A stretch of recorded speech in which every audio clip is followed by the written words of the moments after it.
अवधूत चिंतन श्री गुरुदेव दत्त श्री स्वामी समर्थ महाराज की जय. आज आपण नित्य नेमाविषयी जाणून घेणार आहोत. एके दिवशी दुपारच्या वेळेला काही मंडळी विठोबाच्या देवळात नित्य नेमाची पोथी वाचित बसले होते. पोथी वाचून संपली आणि इतक्यात श्री महाराज तेथे आले. काय चालले आहे असं त्यांनी विचारलं. नित्यनेम चालला आहे असं त्यांना सांगण्यात आलं. तेव्हा श्री महाराज म्हणाले, नित्यनेम म्हणजे काय? नित्याचा जो नियम तो खरा नित्यनेम. नित्य कोण?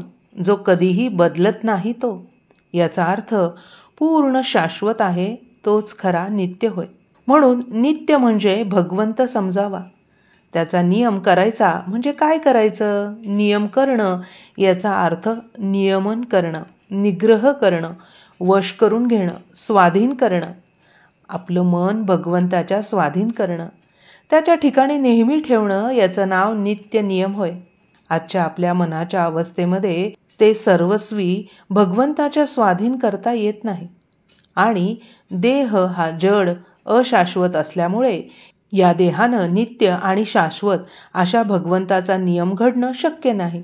म्हणून देहानं घेता येत असूनही देहाच्या पलीकडे असणारं सूक्ष्म असल्यामुळे भगवंताशी शाश्वत संबंध असणारं असं भगवंताचं नाम अखंड घेणं हा आपला खरा नित्य नियम आहे. इतर सर्व गोष्टी, शास्त्राची बंधनं, पोथी वगैरे वाचणं, स्नान, संध्या ही नित्यकर्मेही पाळावीत, पण त्यांचा हट्ट वा आग्रह असू नये. कोणत्याही अवस्थेमध्ये भगवंताचं नाम मात्र सोडू नये एवढाच हट्ट क्षम्य आहे.